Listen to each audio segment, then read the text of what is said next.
than it had been. So from there, we've been building links across the university and indeed across Scotland on security and Scotland's security future. I'm going to briefly introduce our panel. We have some questions on the programme which we'll work through as well. So first of all, Lord Des Browne. He held several ministerial positions in the Labour government under Tony Blair and Gordon Brown, including Defence Secretary and Secretary of State for Scotland. Since leaving government, he's played prominent roles in several international nuclear non-proliferation campaigns, in particular as Vice Chair of the Nuclear Threat Initiative. Lyndsey Jackson, at the M, is a Director of Operations at the Edinburgh Fringe Society. He's had a long and successful career in administration and production, and is now one of the senior managers of the largest arts festival in the world. And as well as running a large team in the day-to-day running of the Fringe, she also has responsibility for strategy and strategic development of the Fringe. Caie, who is sitting next to me here, Vice President of the Royal Society of Edinburgh, also serves on several national and international boards, including the National Library of Scotland, the Scottish Arts Council, and the Arts and Humanities Research Council. He has a long and distinguished career in academia, serving as Professor of English Languages and Vice Principal at the University of Glasgow, and has published many important works on Old English, Scots, and medieval literature. I'll stop there, okay? We're not embarrassed here anymore. Further down we have Professor Kurt Mills, an old colleague of mine from Scottish International Relations Scholarship. He's currently Vice Chair of the Academic Council on the United Nations System, previously Vice President of the International Studies Association, and a founder member of the Human Rights section of the International Studies Association. Most recently, he's been building a project around a human rights-based foreign policy for Scotland, which is the main reason I was keen to have him on this panel. And then finally, in the middle here, Peter Budd, former director of Arup, the engineering company, who specialises in aviation and Asia.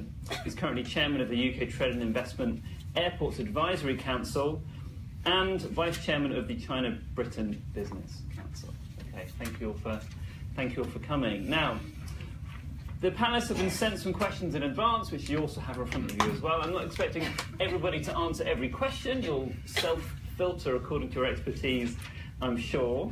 But we will go along the list which is built on the programme. So if I could hand over to Des for a few minutes. I imagine you'll want to talk about defence, but feel free to wax lyrical on other topics as well. I don't know. Okay, so first of all, thank you. Thank you to all of you for coming, and thank you for the organisers of this interesting event, and to the University of Edinburgh. I just want to say to you that entirely coincidentally, I have recent experience of a similar kind of initiative, but not here, but in the United States. I spent a large part of the week before last in Salt Lake City in Utah as a guest of the Centre for New American Security, who have an interesting, and even more interestingly, funded by mostly German money, a project to take Europeans to cities in the United States of America that are not on the coasts in order to talk about foreign policy. In this case, it was transatlantic trade and transatlantic security, and I, with the Danish ambassador to the United States of America, and some Americans went, and we spent, as I say, a significant part of the week in Salt Lake City in Utah, which is clearly a red state. But the expectation even that the Americans gave me of that city was defeated by my experience.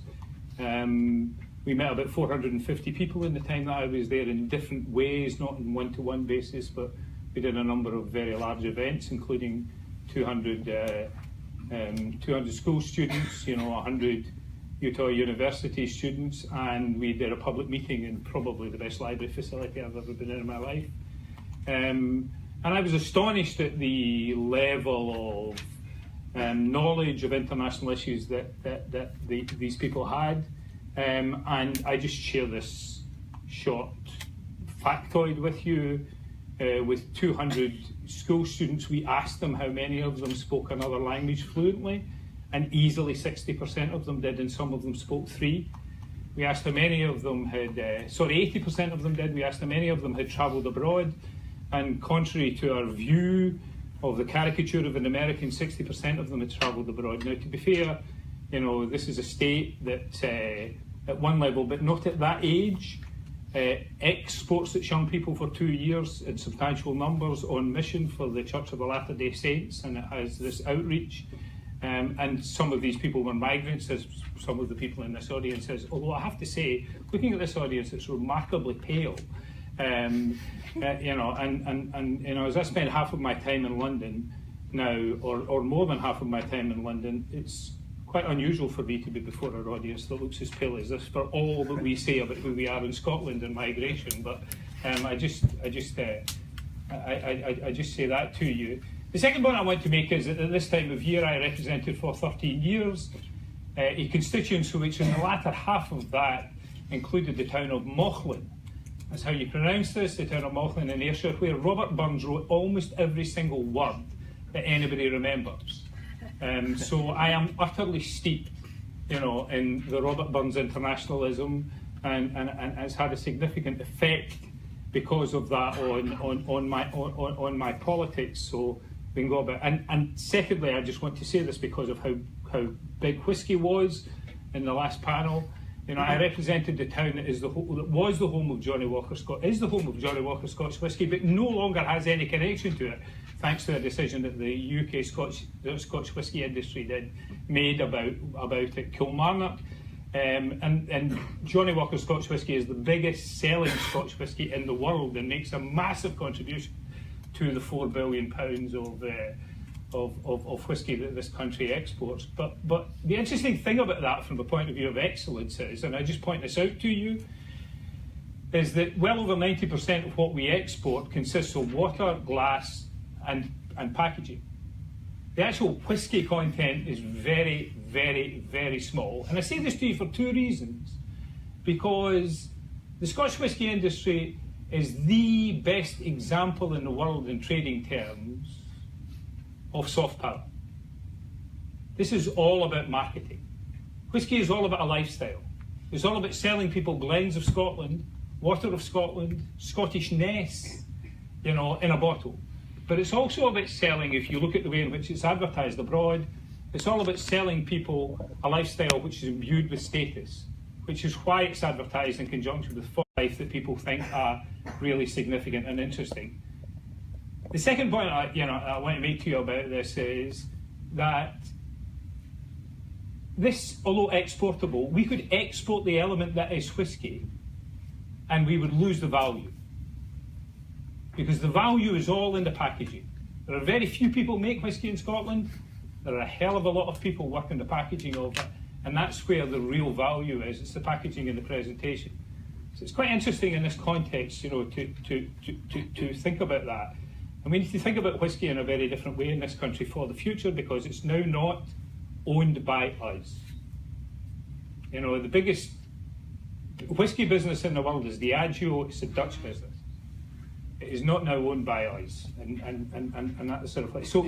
So for the rest of what I want to say, I will try to refer to the parts of this set of questions that talk about defence. So for almost all of the last 10 years, I have devoted my life to what was said about me in the introduction, which is advancing a cause of disarmament, non-proliferation and material security, about materials in particular which generate a genuine existential risk to our ability to be able to live on this planet. But I have also at the same time founded and helped to create an organisation called the European Leadership Network, so that the diversity of European voices can be heard in the world, rather than this tendency that we have to go to a country, pick the person we like and say that's what this country or this area believes. I was fed up going to America and being told what Europe believed, because like a cushion they bore the impression of the last European that sat on them, and I wanted them to hear about diversity of voices. So I am uncomfortable in conversations in which we talk about distinctive voices. I'm much more interested in conversations in which we celebrate the diversity of voices and in which we all listen and live with each other.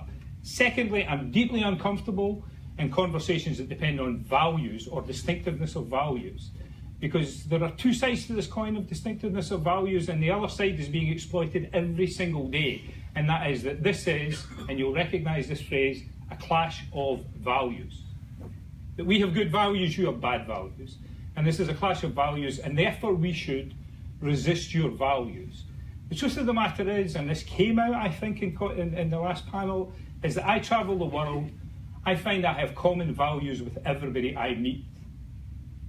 That we all think about the same things. It took me 15 minutes talking to a man who had lived all his life within 1 acre of southern Afghanistan to find the common value of his aspirations for his children, for their education, for his ability to be able to feed them, and my aspirations for my children.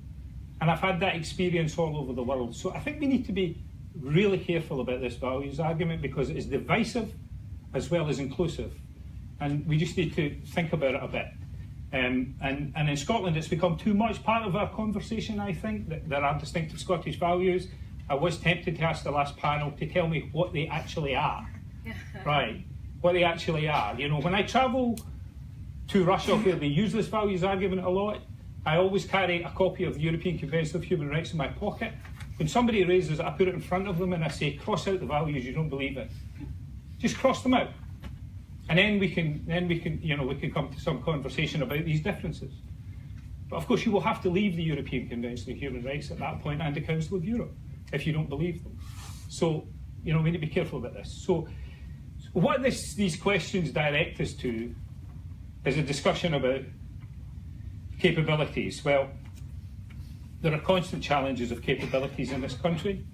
You only have to, I think, read this week's variety of contributions to the debate about defence capabilities that have been made variously by the Chief of the General Staff, the Head of the Army, by the Secretary of State for Defence, Gavin Williamson, by other people. There are gaps in our ability to be able to do things. These gaps are significant. It is improbable that we are ever going to fill them, because they are outrageously expensive to fill.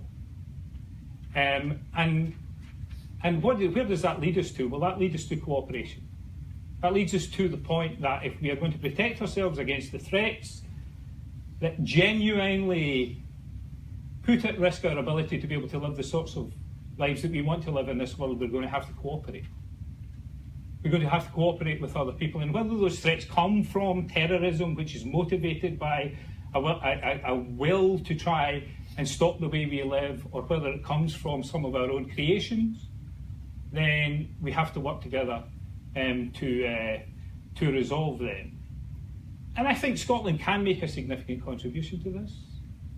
And I think that contribution requires a willingness for us to see ourselves as others see us, and not just to project ourselves as we would like to be seen, which is genuinely to be able to listen to what other people have to say about the way we live our lives and about the way they would like us to live our lives. And then make our contribution to our discussion respecting those differences and not always trying to narrow them, or not always trying to persuade people that they are wrong. And Scottish people are good at that. Because if they weren't, then this country of 5 million people would not have spawned almost 400 million people across the world who claim to have Scottish parentage or connections. Everywhere I go, somebody tells me that they have some Scottishness in them. But my response to that always is, the truth of the matter is that we're all only about 6 steps away from each other in any event. So why should that be a surprise? But bear this in mind, even from the Scottish perspective, we all come from that Rift Valley in Africa. That's where we all come from. And whether we came 250 million years ago or 500 million years ago, and that's all in doubt now, after the discussions that we've been hearing, we're all the same. So I'm not really here to contribute to a discussion about difference. I'm here to respect difference and to listen to what people have to say. So I would like Scotland, really, in all forms of its security, and this will advance the security, to start to think about dialogue and engagement. And that means bringing people to live with us, but it also means us going to live with them. And it means us stopping thinking about borders and differences and stopping thinking about narrow nationalism. I don't want to get into a debate about Scottish politics here, but just thinking about the world that we have to live in. You know, and I think Scottish people are immensely capable of that, because I'm no different than any other Scottish person, and I feel that I am to some degree capable of doing.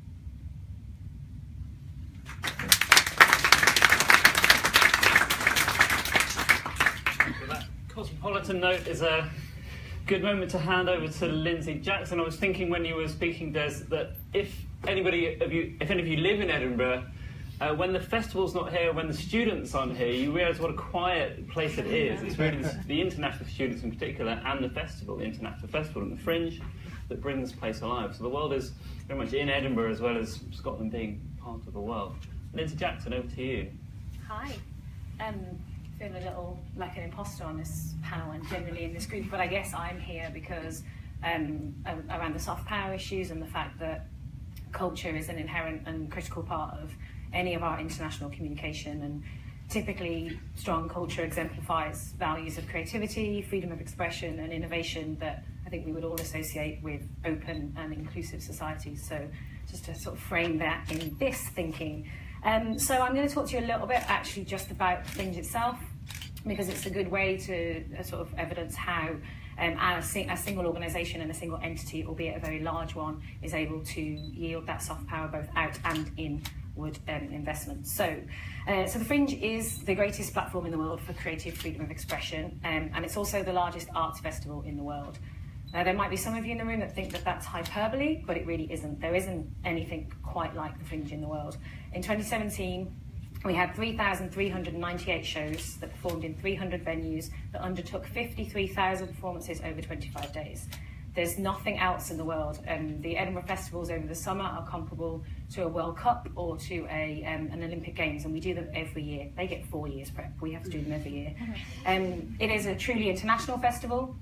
We welcomed artists from 62 countries in 2017, and it's an open access festival. What that means, quite simply, is there's no jury or committee that decide who can or can't perform. If you have a story to tell and a stage on which to tell it, then you're welcome to Edinburgh, whether you're a new, emerging or established artist. The Fringe isn't international by accident. It sits on the fringes of the Edinburgh International Festival, and it's established in the rich physical geography of Edinburgh, which is a major destination city in its own right. So the growth of international visitors and artists was pretty much inevitable. Which means the Fringe is not only the best show on earth, it's also the best arts market on earth. A very experienced arts industry and media services team, and quite rightly are placed in a time zone central to both America and Eastern and Australasian markets, mean that Edinburgh is an international meeting place for the creative industries during the summer. And the unique geography of Edinburgh makes actually finding and running into those people much more easier and accessible than in other festival cities where there's a much larger footprint of festival activity. And there's no hierarchy in Edinburgh. Internationally acclaimed promoters, producers and artists and journalists will be in your favourite coffee shop, they'll be in the bar, they'll be sat next to you in a show. There's nowhere to hide in Edinburgh. There is, of course, plenty behind the scenes that make this happen. We at the Fringe Society work with partners and stakeholders across the world. It's about building relationships, supporting international artists in their journey to the Fringe. We work with key in-country partners to explore showcasing and international presentation opportunities. We promote the value of cultural exchange and ensure that artists have actually just the information that they need to make what can be a challenging journey. In 2017, our teams actively engaged with 30 countries across all continents except Antarctica, but I would welcome a penguin Fringe, I really would, genuinely. We work with diplomats, ambassadors, organisations such as the British Council to showcase the Fringe, and in turn Edinburgh and Scotland. In 2017 there were 19 international showcases on the Fringe, from countries from China to the Czech Republic, from Taiwan to Tunisia. This depth and breadth of engagement and attendance is made very much easier by our permit-free status of the Fringe. This means artists coming to work in Edinburgh at a selection of festivals, and some festivals in London, don't require a work permit to bring their work to our festival. This reduces their administrative and financial burden. But more importantly, it presents the festivals and their host cities as open, welcoming and ready to help people succeed on an international stage. It's not just about work coming into Scotland, it's just as much about the work going out and the export of Scotland's many talented artists and makers. On behalf of the Scottish Government and in partnership with Creative Scotland, the Federation of Scottish Theatre and the Scottish Music Centre, we manage an annual Made in Scotland showcase, which is a showcase of the finest Scottish music, dance and drama at the Fringe. There's funding for staging work at the Fringe, but it's also supported by marketing, networking, skills development opportunities, and, most crucially, access to an onward touring fund for international presentation. Made in Scotland will be 10 in 2018, yay! And since its inception, it's supported 125 artists, ensembles and companies to present over 180 shows. The Onward Touring Fund has enabled 65 productions to tour to 35 countries across the globe. And actually, it's worth acknowledging our gratitude to the Scottish Government for the generosity and ambition and vision for this programme, because it's been them that have really driven the want for Made in Scotland to be a truly international programme and a truly international opportunity for Scottish artists. In 2017, if those of you that didn't know this, the Fringe celebrated its 70th anniversary. We were quite quiet about that, so apologies if it went past your radar. What we did do was take the opportunity to tell absolutely everybody about Scotland's gift to the world. The concept of a Fringe Festival, or a Festival Fringe as we prefer, was born here in 1947, possibly in a building not very far from where we are, and it's spread all over the world.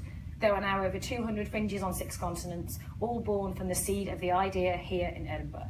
The spirit of defiance and the freedom of expression afforded to artists here in Edinburgh in August 1947 and every August since is repeated across the world, and the international cultural exchange is celebrated in new and exciting ways. To celebrate this, we hosted the inaugural World Fringe Day in 2017, not 1947. In 2017, developing and deepening our relationship with the fringes of the world, but also building scaffolding on which they can make their own international partnerships. And finally, before I sign off, why Edinburgh and not London or Brighton or Manchester or Leeds? Why does the Fringe succeed, and the festivals indeed succeed, in this city? And these are some of my thoughts. So I think the unique landscape of the Fringe is not possible without the unique landscape of the city. The layered, winding street infrastructure of the city feeds that spirit of discovery and finding nooks and crannies. Its rich history offers a sense of comfort, complexity, and a depth of character that many people might struggle to write into a play. Its small footprint makes the Fringe Dash very possible. If you've ever had a 15-minute walk in 10 minutes between shows, you'll know exactly what I'm talking about. Its other remarkable internationally renowned festivals afford it a very well-deserved Festival City brand. It's people who embrace and celebrate each other, but also the wonderful internationalism that the Fringe brings. And finally, that ridiculous ability that the Fringe has to surprise us all. When we think there's nothing left to discover and there's no more room for spaces and venues and people, an intrepid Fringe person discovers a new space to call their home for that summer. On top of that, we have all of this nestled in an established and internationally renowned and celebrated destination city of Edinburgh, which itself sits on the doorstep of the beauty and wonder that is the Scottish landscape. There is no other place in the world quite like Scotland, and there's no other arts festival in the world quite like Edinburgh. Thank you.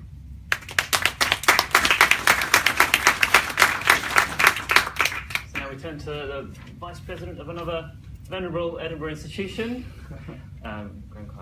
Thank you very much indeed for inviting me. I've just come actually from a meeting of the presidents of national academies throughout the world. It was really interesting, it was fascinating. In fact, the president of the Swiss Academy began his talk quoting Voltaire, saying, "We look to Scotland for enlightenment." And this came out in the previous session, talking about the global heritage. We all know the global heritage, but we can't really remain on our history and our heritage. Actually, I should also say that most of my career has been in Copenhagen, in the University of Copenhagen, and I lived in a town called Arup, which means the town of the Scots, and you'll find them, as Des said, all over the place. There's Scotsborg in Denmark, etc. But can I talk about universities, because that's my job basically. We need staff and students from the global talent pool. This is so incredibly important. I don't repeat some of the things that came out of the questions because I don't think we can say them enough. We need flexible migration policies to allow mobility. We've already talked about the post-study visa schemes that one of my old students Alistair Allen mentioned slightly earlier. And we saw in general simply a much more flexible migration system. And as David Willits, in fact, recently said as well, surprisingly, that international students should not be counted as migrants. If you could take them out of that agenda, that would be absolutely brilliant. Well, in universities, we can come out with lots of statistics. I think in the question here, you mentioned that 22% of students' body in Scottish universities are international. I could say that 50% of doctoral students in Scotland are international. 32% of research staff in Scottish universities are international, and 65% of European Research Council grants involve international partners. I could go on like that. There's a whole lot of statistics. We also heard recently how international students contribute £2 billion a year to Scottish economy, or 22 billion in the UK altogether. But much more important is what's been talked about earlier, and that's the invaluable contribution to Scottish life and culture. It's not just economics. Time and time again, we've all been all around the world, and we keep on meeting graduates from our universities. I believe, in fact, that 55 current world leaders have UK higher education, and which in fact means 1 in every 4 countries globally. And you can't get a better ambassador than that. Recently talked to the Minister for Research in Japan. He did his own studies in Glasgow. He kept on talking about Milgai and asking civil servants if they knew how to spell it. The President, the Minister of Health in Zambia, and they talk so warmly about their experiences in universities in Scotland. So, I mean, this is apart from the fact that these people pay a lot of money to us. I mentioned the 2 billion, but they are free for future ambassadors. And as I said, implied before, a lot of them are going back to top jobs. So why not actually suggest that they stay here, if only for a few years, 3 years, with the post-study visa? And it's such a simple thing to do. I can't understand why they're not doing. These are highly intelligent, motivated young people. And when it comes to our students, you find, I think it's something like 70% of employers say they look for students with international experience when they're going to appoint them. And a very interesting chat I had with some students at a coffee break now was the importance of languages. This is something that we haven't really talked much about. The UK, Des, you mentioned language, but the UK desperately needs people with more languages. We are, America you talked about as well, but we are, of all countries, probably the most monolingual. I mean, my children speak Danish, Swedish, Norwegian, English. My grandchildren speak Gujarati, because their mother is Indian, etc. But we do need, and I think neuroscientists have shown the importance for all education by language. So I would really like to make that case.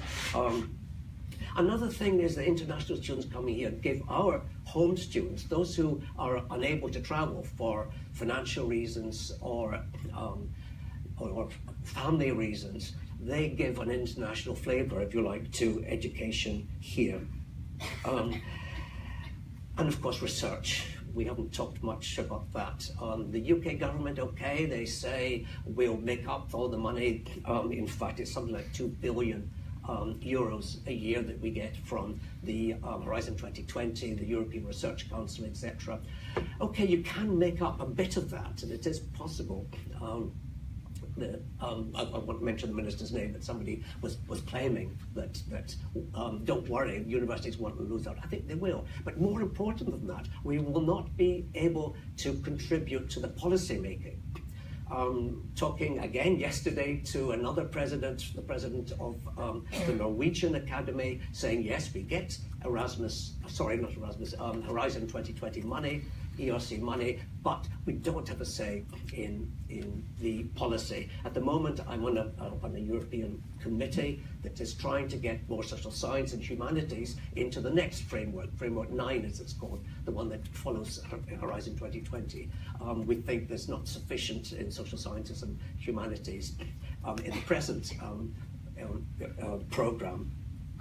But we will not be able to. I will not be on that committee after Brexit. So I think that's incredibly important. And something I guess I was talking to somebody from the British Council who wanted to be here today, and she asked me, the CEO from British Council here, asked me if I would make the plea for Erasmus+. This is an incredibly important program. I think the 600,000 students since in the last decade, I think, have gone back and forth from Europe and also beyond Europe now, because it's not only in Europe. You can travel all over the world with Erasmus+. And that's in danger as well. Although, again, we're told, don't worry, we'll have some sort of an agreement. But it's the uncertainty. And the British Council was telling me yesterday that the numbers of students coming in this year has dropped because of the uncertainty. Okay, there will be no problem for the next 2 years for students coming in, but we can't promise after that. But so they've already started dropping out.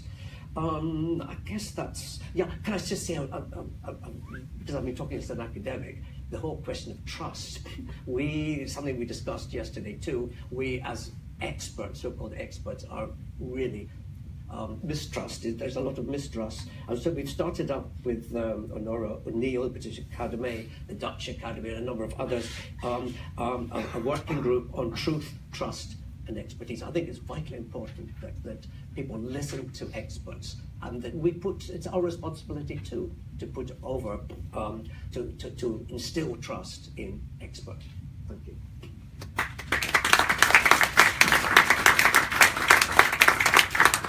I think it's striking so far how much foreign policy is really a matter of everyday life in Scotland and the city. For a more conceptual take, I'm going to hand over to Professor Kurt Mills. Thank you. And thanks to the British Foreign Policy Group for organizing this and inviting me to come along. I should start out by saying that the last panel actually made most of the points that I'm going to be making right now. So maybe I can bring them together in a slightly different way. I want to use my 5 minutes today to address this issue of soft power that's been mentioned a number of times. Now, by its very nature, soft power is attractive. It relies on internal characteristics to leverage a country's ability to influence and co-opt via the interactive effects of culture, political values, and foreign policies. Thus, countries wanting to exert soft power reflect their internal understanding of themselves in their foreign policies. Joseph Nye understands culture in this context as a set of practices that create meaning for a society. So this can mean, for example, underlying social values that lead to a welcoming atmosphere for refugees. Perhaps an outward cosmopolitanism informed by internal values of tolerance and support for human rights and social justice. Combine this with political values of transparency, justice, and equality, and embed these within a country's foreign policy, and you have a powerful recipe for soft power. Now, many of the most successful practitioners of soft power are smaller, particularly Western democratic states, although not all of them. Now, to get on in a world of giants like the US and China, they need to rely on the internal characteristics and international strategies, such as working through international institutions to persuade other actors to agree with them and support them. Now, I think Scotland has all these characteristics of a classic middle power, which can punch above its weight on the international scene by projecting its unique understanding of itself internationally, although it still faces a variety of structural and other constraints on its foreign policy. I'll just note 2 main constraints here. One, of course, is the fact that foreign policy is supposedly a reserved matter for Westminster. Yet both in theory and practice, it's been recognized for a long time that sub-state entities can and do engage in what we call foreign policy. And certainly Scotland has in recent years been aggressive in this regard, moving beyond initial concerns around trade, which was the focus in the academic literature about around 25 years ago, to a much broader array of interests. The second constraint is beyond legalities, the realities of British foreign policy, which may at times diverge from Scottish priorities, and how you manage this divergence. The elephant in the room, as we've all been talking about, is of course Brexit. But there are other areas where Scotland might carve out a slightly alternative identity to boost its soft power. Now, depending upon what particular indicators one uses to assess soft power, the UK itself would rank very high, probably.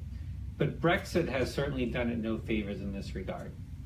And its use of hard power sometimes, as in Iraq, or perhaps its refusal to use its hard power in other situations, for example, to protect civilians in conflict, damages some of its credibility and its soft power. And create some of this potential divergence with Scotland, although I don't want to say that there is complete unanimity, of course, within Scotland vis-a-vis anything else. Now, this area of human rights, though, I think is where Scotland might be able to further differentiate itself a little bit. Scotland's response to the recent refugee crisis diverged starkly from UK policy, and a more open acceptance of human rights as a societal and political norm than is currently evident, certainly in official Westminster policy, provides a firm foundation for externalizing human rights norms. More broadly, we need to think about the strategic narratives at play, which are defined as tools that political actors employ to promote their interests, values, and aspirations for the international order. Now, some areas for consideration in this regard include the linkage between Scotland's incorporation of international human rights laws in domestic law and international action in support of such laws, how to include human rights issues in trade and other international economic relations, and the potential trade-offs in doing so, the Scottish Government's commitment to women in conflict and broader questions of gender justice, ensuring that development aid, and this was brought up before, remains tied to the needs of recipients rather than the political priorities of the government to power, which appears to be the policy in Westminster at the moment, and the potential for a more independent refugee and immigration policy, including supporting international human rights defenders who may be at risk. These all contribute to what the Scottish Government has referred to as being a good global citizen. Now, it's important not to ignore significant difference of opinion within Scotland on some of these issues, both societal and political. And I certainly don't want to be divisive, as Des is referred to. But there may be potential for furthering Scotland's soft power by building on current initiatives and activating political will to even more consciously make Scotland a good global citizen. Thank you.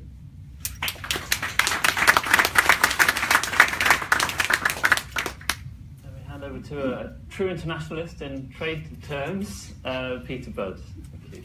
Well, thank you very much. I admit I'm rather like our speaker from the Fringe. I'm feeling like a little bit of an intruder on this panel.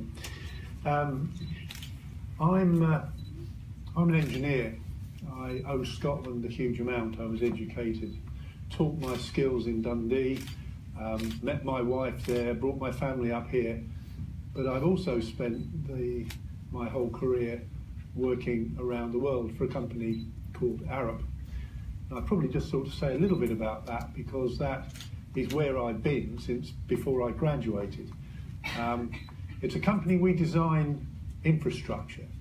Now, our strapline is we shape a better world. Things like the new Queensferry crossing are one of our contributions to Scotland.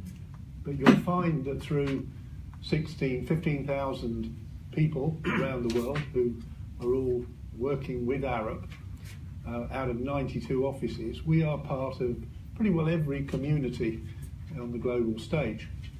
And we're actually organised as a cooperative.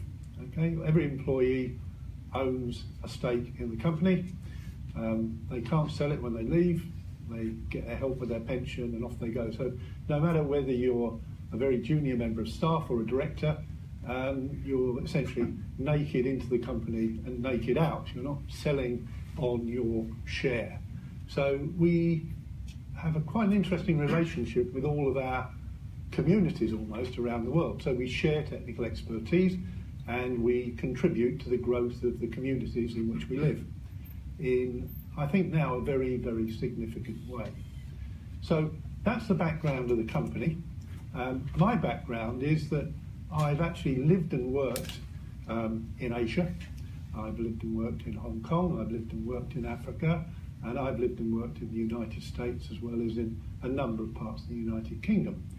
And I would reiterate the comment that Emily Thornberry made earlier and that Des made earlier, that actually everybody you meet in every country is trying to do the same thing.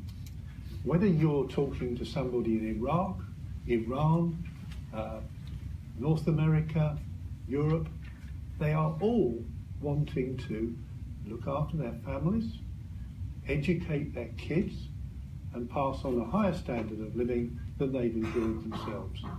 And all the other stuff is actually froth. And that's why business, industry, trade is fundamentally important in joining things up. I have an association, a strong association with China, as the Chairman mentioned at the beginning of this process, of this discussion. So I've actually witnessed from my first interactions in China in 1981, when I wasn't going there and looking at gardens and looking at the Mao legacy. I was there actually designing and building something which was part of China's future. Now, what I've seen since the 1982 to today is a structure which we would not agree with, coming from our history of democracy. But I do see a structure which has taken 600 million people out of poverty. It has created a rule of law, a middle class, and a country which now has aspirations driven by its people. Now, you can't stop that, okay? It's going to continue and it's going to change. But the root of that change was in China re-engaging in the world and building its relationships, allowing foreigners to come in and talk to people, allowing their own people to come out of the country to go to institutions like this wonderful university. We actually had in Edinburgh the second Chinese student, doctorate, that was allowed to come out of China in the 1800s. And he went back to China and actually wrote the script for the public health system that has been driven into the Chinese society. Now, that's how you drive change. Okay? You may not like what you see all the time. I don't like all that I see in China now, all the time. I don't like what I see in Iran all the time. But what I see are people who are trying to reach out. Okay? And it's going to change. The bus has left the garage. Okay?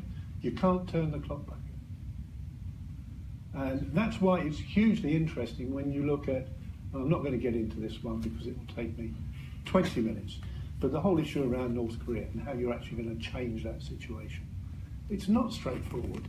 It's not about getting somebody to sign a deal to remove their WMD. It's about all of their history with us and with others. It's about a small group of people trying to keep control. And how do you actually empower the 30 million people, 20 million North Koreans to actually make the changes themselves? I think that's what it's all about. And trade can actually help to move that forward. That means that doesn't mean you actually give everybody everything they want. You can't do that, but you've got to engage with people to change things. Now, let me say a little bit about the British government, okay? I've been somebody who's not been that pleased about 0.7% of our GDP put into untied aid. We were actually the only country in the world that signed up to that on the basis that everybody would follow, but they didn't. So what happened? We went out and we set up programs. We allowed everybody to bid, local people, foreigners, to deliver programs that were excellent programs. But what happened was, all the countries that had tied aid, all the companies that were doing it, had their overheads paid by their own governments. So no British companies were actually winning these contracts, right? Now, part of this whole thing is about the relationship issue. So if we're actually building relationships and we're helping people with direct aid, that's great. But if we're actually paying somebody else to doing it, we're losing half of the benefit for us and for them. There were bags of wheat delivered into Libya after the revolution, okay? We paid for it, but it was all delivered in Gattary bags. Why? When I went to Libya and I was talking to people, they said, oh, it's wonderful. You helped us get rid of Gaddafi, that was great, but what have you done for us since? What are you doing to help us? And yet, it was all our money, buying the provisions that were being put there, because that was the methodology that we decided to do it, because for whatever reason, Des probably knows better than I do. But I can go around the world and point at hundreds of these things. So the thing that government is now doing is trying to develop this notion of a prosperity fund, which is not funding projects which run from 1 year to the next, but funding them on a 3-5 year cycle, and actually looking to develop the prosperity of the recipients, but by engaging the skills and resources that we have in the UK. So it's a win-win. All right, now, I tell you, last year we made a large proportion of our 0.7% donation to foreign aid by giving it to development banks, because we didn't have the ability to distribute it. So we increased our contribution to the World Bank, the Asian Investment Bank and so on, so that we could meet our statutory obligation of 0.7%. So I think aid is a very challenging subject and it can be oversimplified.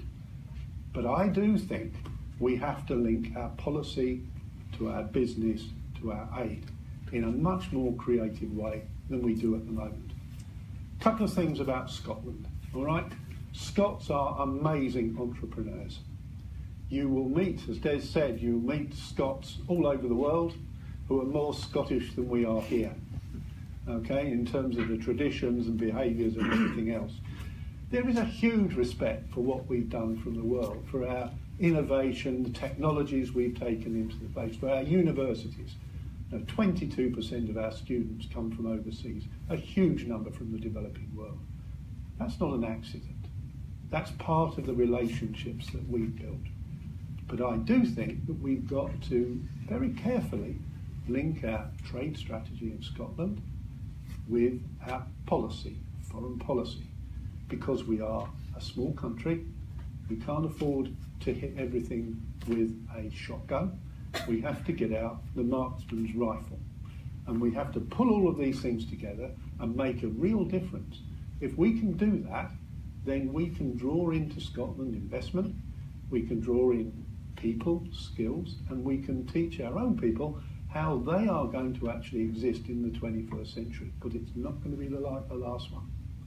Language is just a little example of that.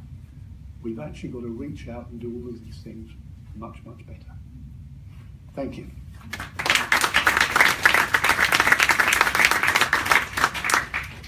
So on that slightly more challenging note, I want to open up a few questions as prompts for the audience discussion. So I think a few panelists have pointed out that we're in danger of basking in the glow of the Scottish Enlightenment and the thriving cosmopolitan civil society that Scotland possesses, or at least its cities possess. And it's true that Scotland has been a vanguard in some areas. It's led the way on gay marriage, on diversity in political leadership, and divergences in attitudes, at least amongst policymakers, towards human rights and immigration. And often it gets there first, ahead of the rest of the UK on many important issues. But there are some particular challenges facing Scotland that may get in the way of these aspirations, such as public health challenges, life expectancy, often significantly worse than the rest of the UK and a drain on the economy. Dependence on oil, which obviously won't last much longer, unfortunately, for the Scottish economy. An ageing population with challenges from both a lack of skilled immigration and possibly pressure on jobs from new technology. And then perhaps on very emotive and politicised issues, an inability of Scotland to influence UK policy on key issues such as defence, foreign policy, think about Trident, think about the Iraq War, and then also on more recent issues such as immigration, Brexit policy, and so on. So on those slightly more challenging notes, I'd like to open up the floor. I'm going to take a handful of questions first, we'll hand them over to the panel, and then we'll take more rounds as far as time allows. So I have a lady at the very back.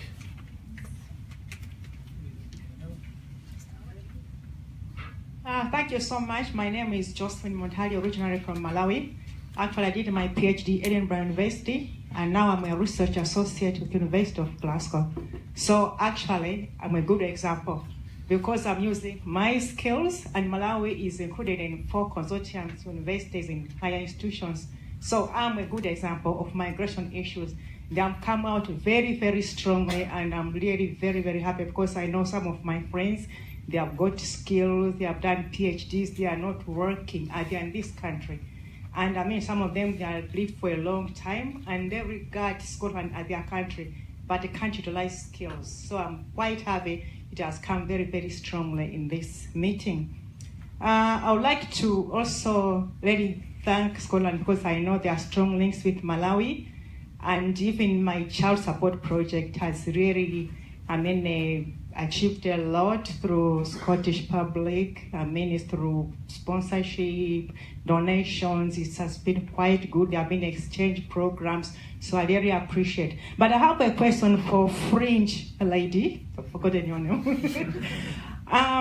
In Malawi, we have got a lot of artists. Actually, they are very, very good painters, and they do a lot of work. But in Malawi, they are not progressing very well.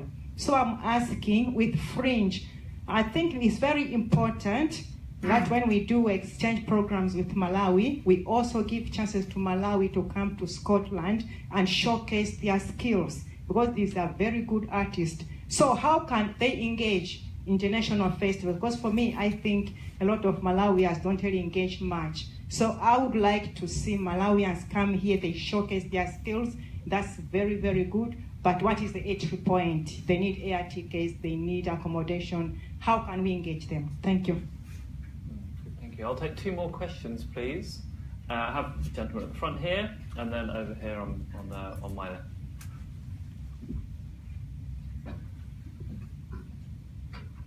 My name is Eddie Holmes from Dundee University.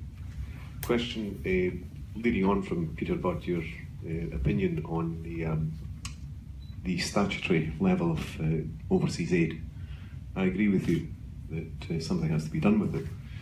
I also agree with the previous panel, particularly Tim Allen, on the visa question, which is a huge issue that needs to be addressed. So my question for you is how, in affecting policy, by changing minds, can Scotland change the Prime Minister's mind on both visas and on the statutory level of aid budget?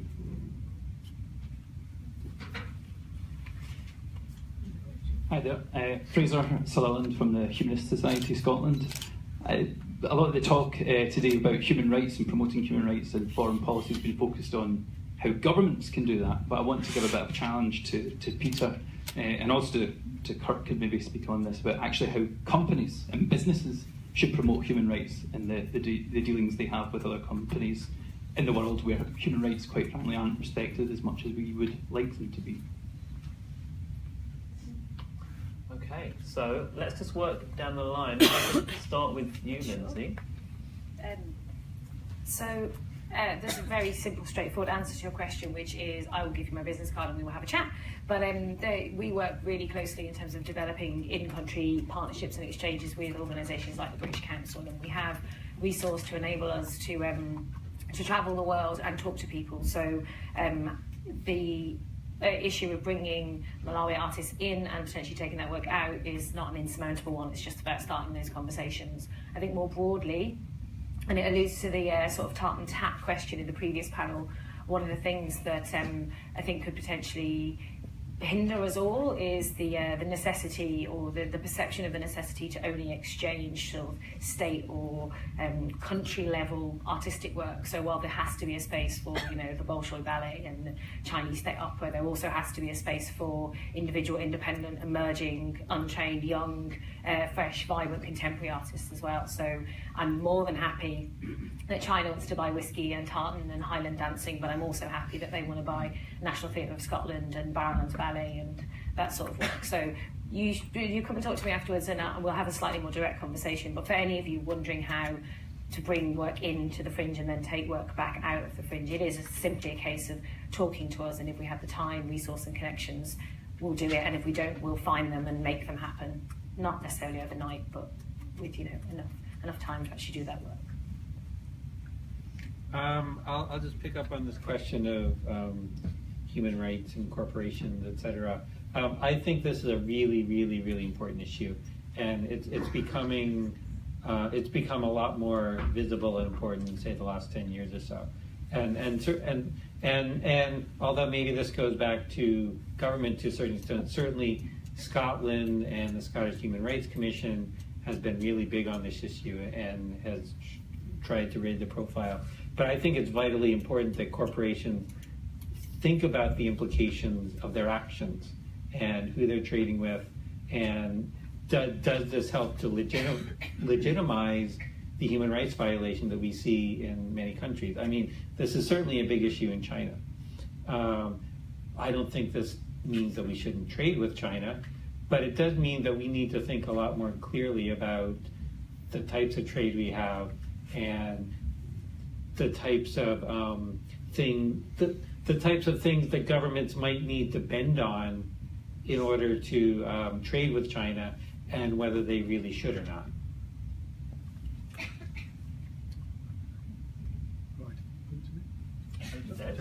Sorry, yeah. So I suppose the only of the three of these questions that I have any kind of experience or knowledge of that I could answer is the one about migration, and I'll maybe say some of the points of the percent as well.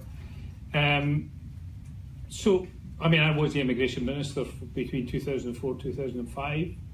So, although I wasn't responsible for this policy, I inherited it. I was the immigration minister at the time at which we made the decision that is significantly blamed for Brexit, which is that we opened our borders to the enlarged European Union in terms of migration. We weren't alone in Europe at doing it, but there only was one other partner with us that did it. Everybody else restricted their borders, and we get this narrative about the Polish plumber, which I have to say, I've never met a Polish migrant that wasn't an adornment to the community that he or she came into. But so I first of all, as I did earlier, I kind of challenged this idea that Scotland is alone in having an approach in these islands, to migration and refugees compared to other people. I mean, I kind of say, I've been in Bristol, I've been in Birmingham, I've been in Manchester, I've been in London a lot, I've been in the West Midlands, I mean, if you want to see communities that have welcomed migrants in significant numbers, who have significantly changed, at least, I suppose, the way in which their societies look and the way in which they behave, then these are the communities that have done more for welcoming people into this country, than Scotland in any part has. So I think we need to be careful about that narrative. Not that I want to dissuade Scotland or its government from arguing for this, because I believe in open borders, and I think in any event that, short of building walls and actually putting your forces on those walls to stop people crossing them, we are not going to stop these movements of people across the world. They are, as one of the previous panelists said, a natural expression of people's aspiration for their children. I mean, if you had an iPhone and sat in, Central Africa and watched the amount of water that we put on the 18th green, of the last hole, of the Open Championship, and saw that we put more water on that than that village would have for a year, and you did not want some of that for your children, then arguably your children should be taken from you. I mean, people are going to move, and other forces in the world which we appear to have unleashed, such as climate change, are going to cause significant numbers of people to move in the near future, and we ain't seen nothing yet. So we're going to have to learn to live with this in some way. But that having been said, I do know that you have to be very wary of this if you're not going to explain this and collectively work on it with other countries, because it has an effect in the way in which the communities that are affected by this think. And there is no question that a significant part of Brexit, which I didn't vote for and I don't agree with and hope can be reversed, a A significant part of Brexit was those communities saying, we can't take any more of this, and we feel threatened by it. And the government is not helping us enough to deal with it. So, any answer is, how do we change the Prime Minister's mind? Well, we have to collectively work on how we deal with that change. And I hate to say this to you all, and I was very unpopular in the time I lived in America when I got into discussion about this, why is Donald Trump, why is Brexit? I said, because the globalised world, we generate pressures on parts of communities that cannot deal with this and don't make the decisions, and we don't give them the resources to deal with it. And in a globalised world, money makes money and people pay the price. That's what happens. Money makes money and people pay the price, and redistribution of wealth is the answer. Redistribution of wealth has to be the answer. We can't all work for Arup, but redistribution of wealth has to be the answer. Well, I have to say, 15,000 people work for Arup, an admirable business. I grew up in a town called Stevenson in the west of Scotland. When I was 12 years of age, there was a factory at the end of my road and it employed 15,000 people. It doesn't exist at all. These are the sorts of changes that have happened in my lifetime.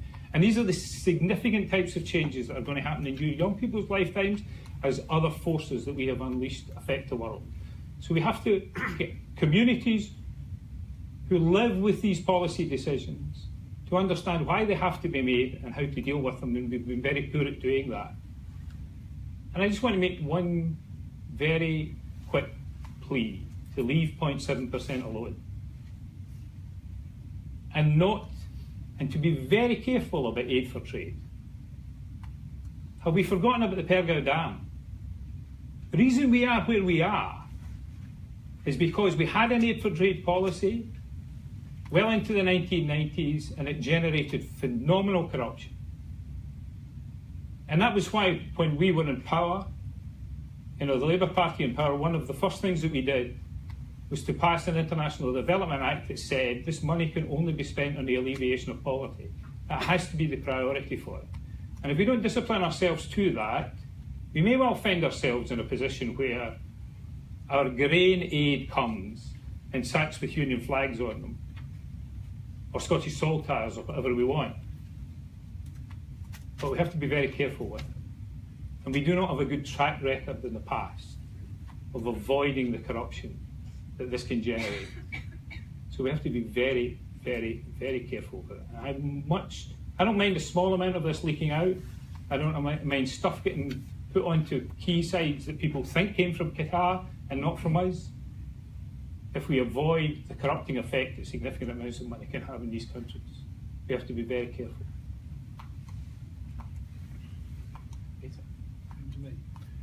Des, I agree. We've got to be very careful about the aid issue.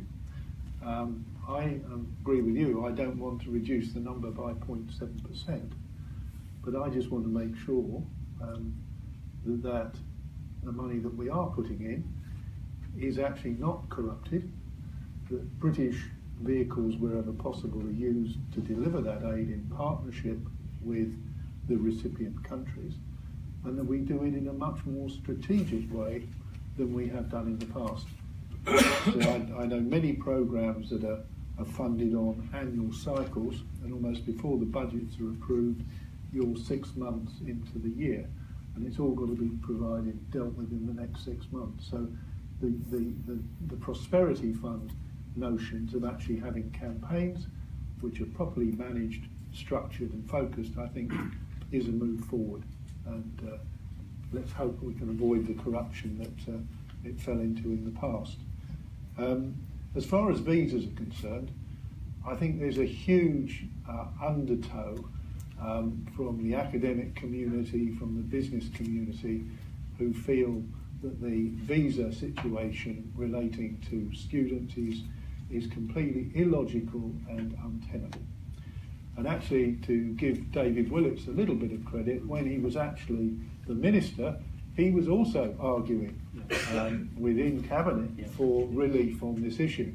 But unfortunately, our Prime Minister has her history in the Home Office, and therefore has a fixation about a number of things, and this is one of them. And it was hugely unfortunate, in my view, that she buried the internal report that demonstrated that 98% of the students that come to the UK actually go home, and there was some debate about the 2% as well, I think. But that report was buried for nearly 2 years, I think, because it might cause a little embarrassment. So I think all we can do is keep up the pressure, because, as you quite rightly said, these students are our ambassadors for the future, and we're really just cutting off our, well, we're just shooting ourselves in the foot. The tricky one, human rights. Okay, it is. There's no easy answer to this. My view is that if you don't talk to people and engage with them, you can't actually lift these issues into a scenario where they're being improved.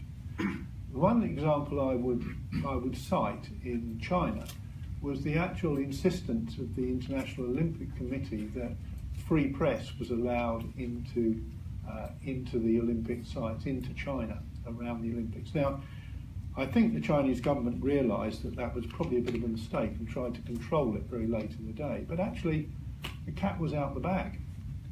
And China has never looked back in terms of the level of information that is now flowing around the country. And I've sat in meetings with young Chinese people, many of whom have not left China, and had a debate about Tibet and what's gone on. And some of them are saying, well, we didn't do a very good thing. And others are saying, well, it was done for this reason, that reason. But the fact that that debate is happening with a foreigner sitting in the room is amazing. I mean, it wouldn't have happened 5 years ago. They would be too frightened to talk to you.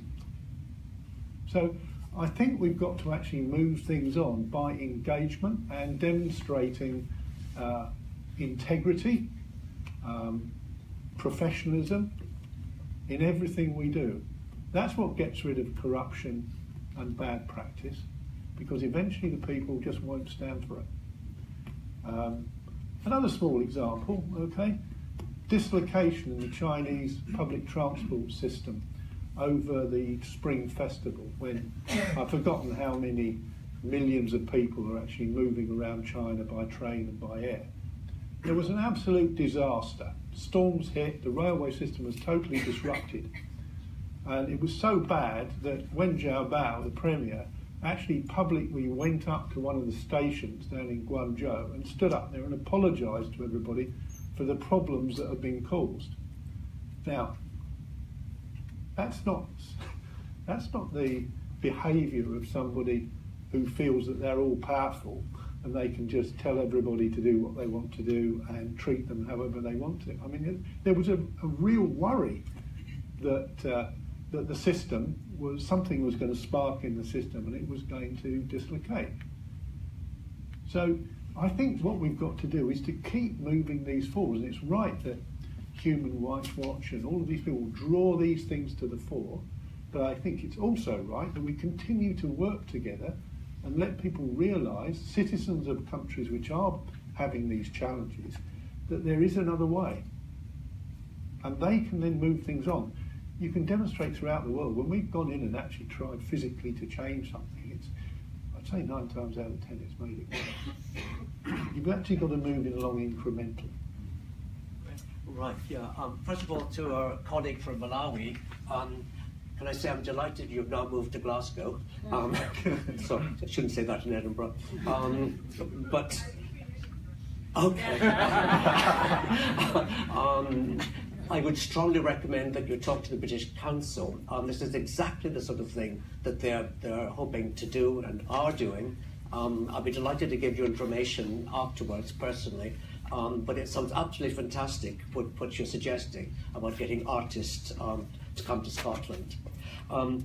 Fraser and human rights, my world, as you've probably heard already, realised is very limited, namely the academia. But we have set up in the Royal Society of Edinburgh with the British Academy and the Royal Society in London, the UK Academy's Human Rights Committee. This, of course, is basically looking at the human rights for researchers, for academics, but we are having a fair bit of influence in Turkey. Is probably one of our best or worst examples. The Austrians are setting up a research centre for refugees, you can call that, Turkish academics that had to flee the country. We are putting a lot of pressure on the Turkish Academy and the Turkish government. We've been getting very sharp letters back from the Turkish president. So we are niggling away at that, and we're not going to give up. And finally, talking about, you were talking about the visa scheme, is something we have talked about already. I mean, possibly worse than that is the way that many international students are treated when they come here. First of all, a lot of them can't get the visa in time, and so they miss the beginning of the semester. Secondly, when I was vice principal at Glasgow University, I had to deal with cases of students that were suddenly whisked away to some holding centre in Heathrow. And in one or two cases, they said, oh, sorry. So they didn't say sorry. They made a mistake and put the students back again. Now, what is that student going to think of Britain? We're talking about the ambassadors. What's that student going to think when he goes back to Nigeria he came from? So that's one small example, but it's not unique. So it's the way we treat them. We try to tell our international students, if possible, come directly into Edinburgh or Glasgow and miss out Heathrow, because they are treated as criminals, just about. Many of them are questioned, etc. It's not a good welcome. And of course, the second problem they have is when they get into a taxi at Glasgow and can't understand anything. Yeah, but that's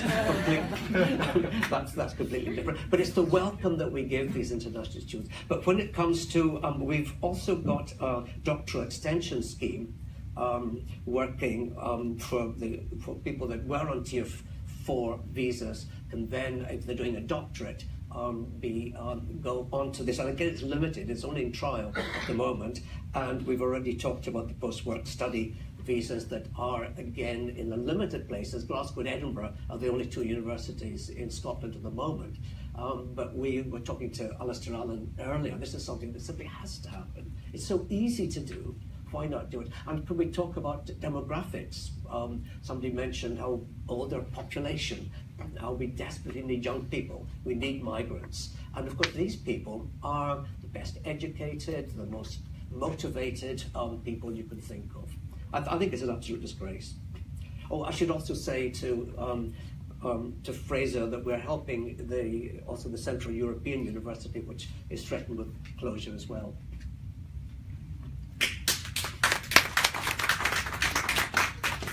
Do I have time for another round of questions?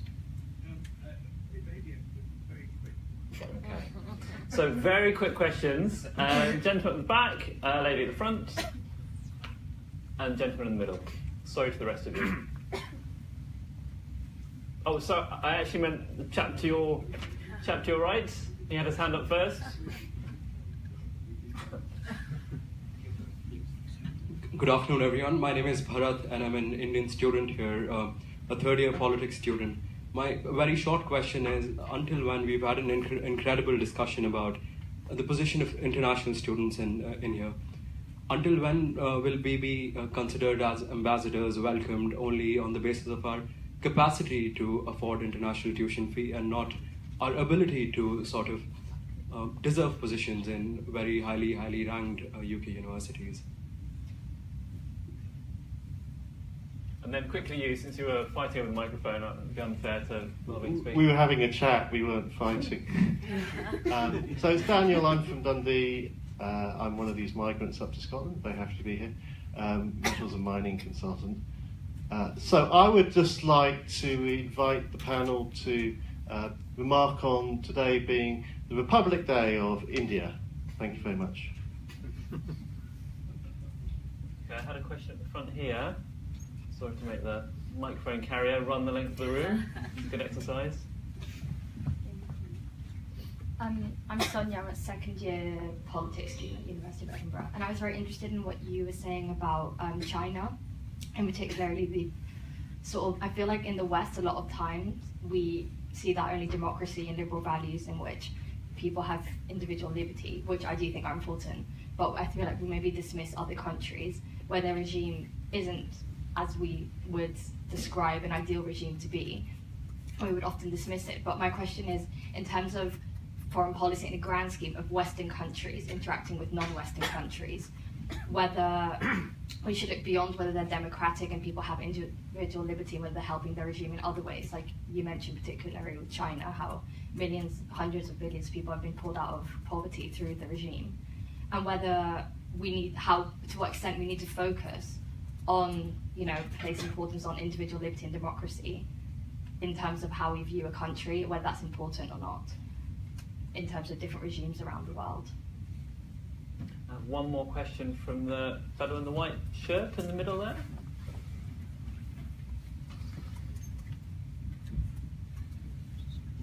Thank you. Stripey white. That's a detail. Bill Roger, European Movement in Scotland. My question really picks up on the redistribution remark that you made, Des, as one of the things we need to do.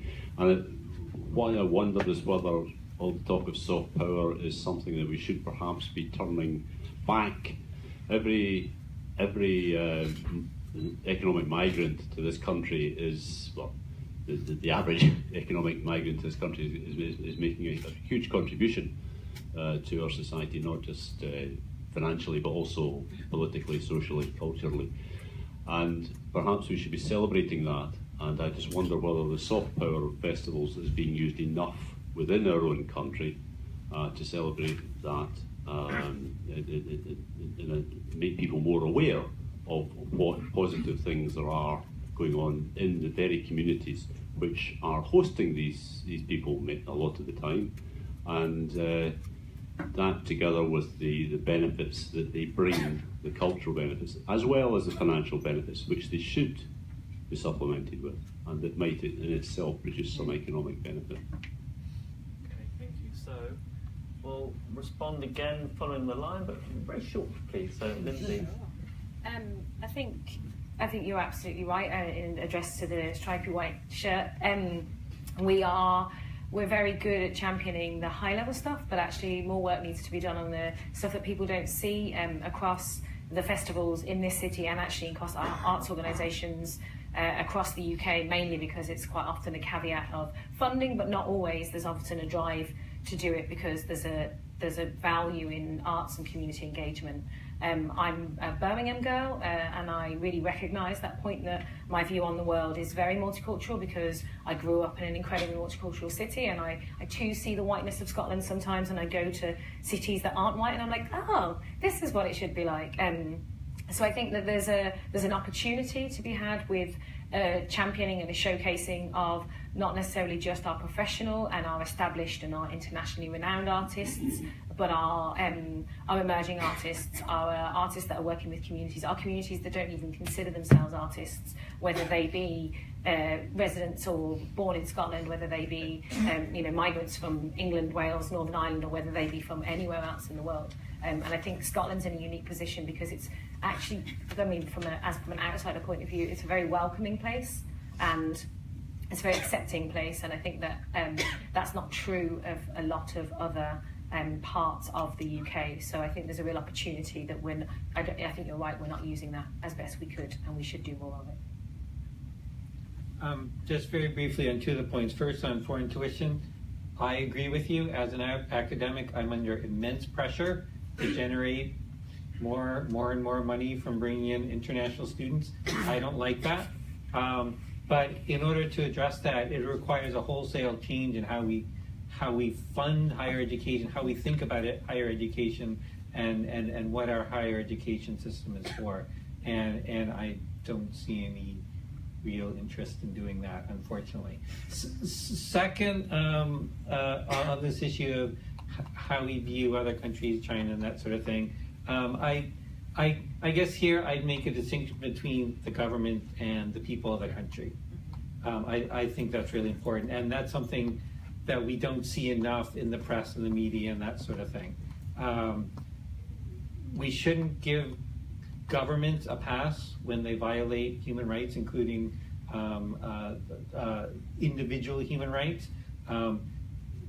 We can recognize the positive elements that are done, but at the same time, when we're criticizing other countries or trying to change other countries' human rights policies, we should also look a little bit more on what we're doing ourselves.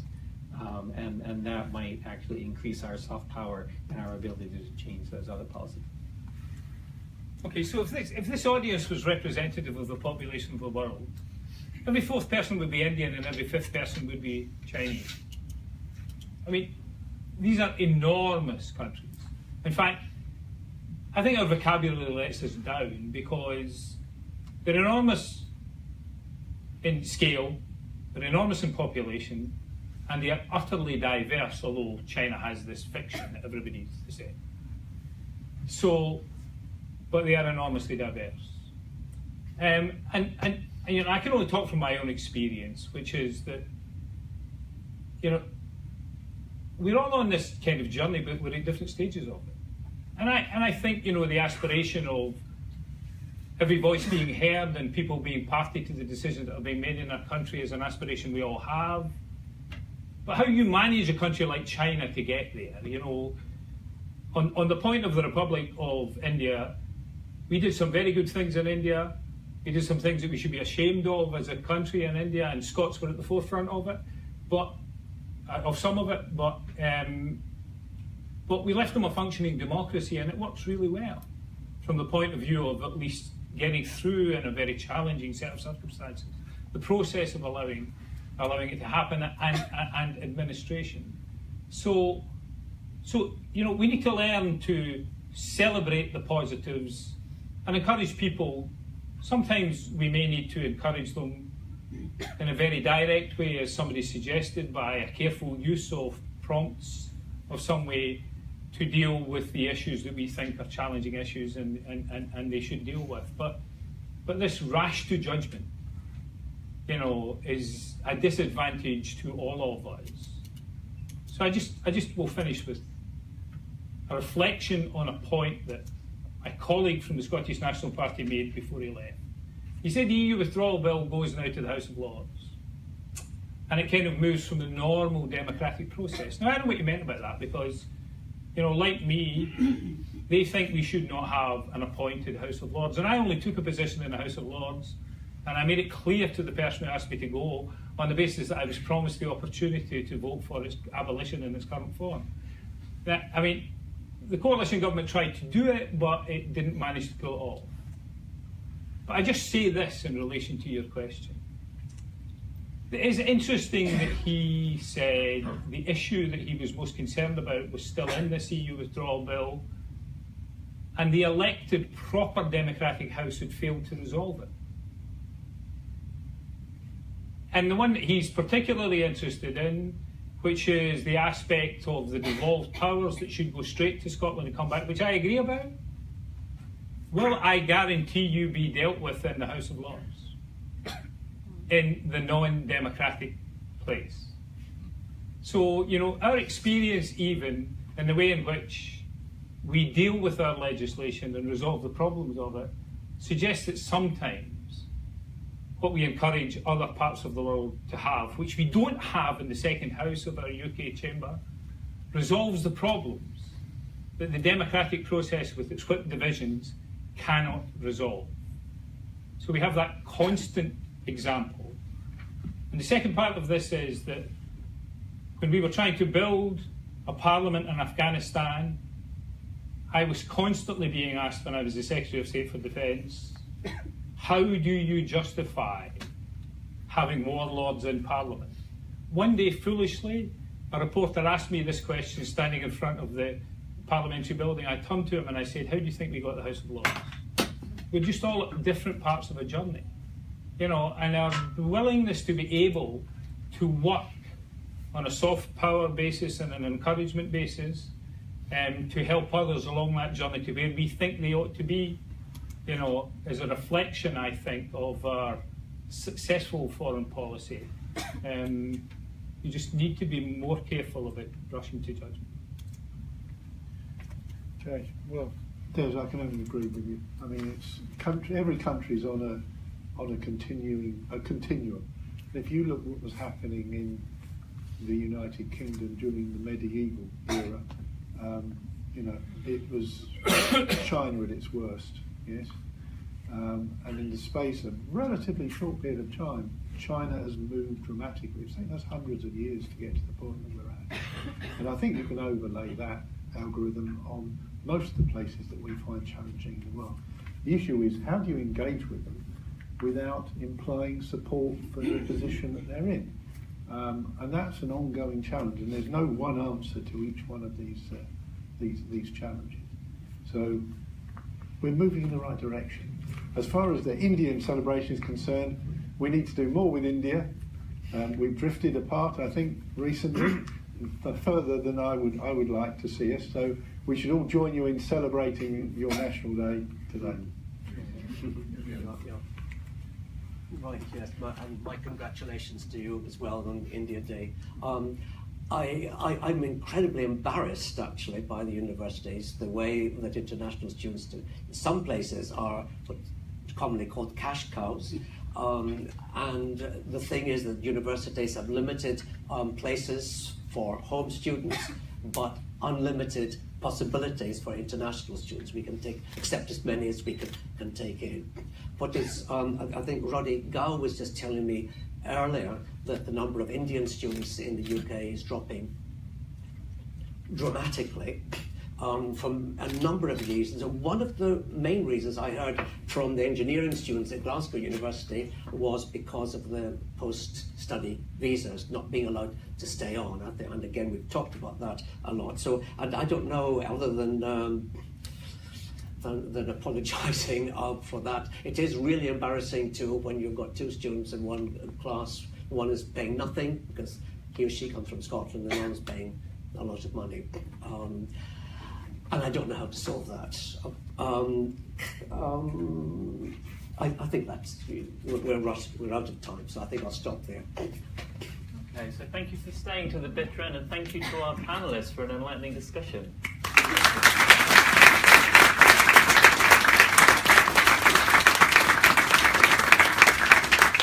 Hand over to Tom briefly just to say farewell. Yeah, thank you so much. Thank you to the panel. Thank you for sharing. Thank you all for coming. And you need to get home.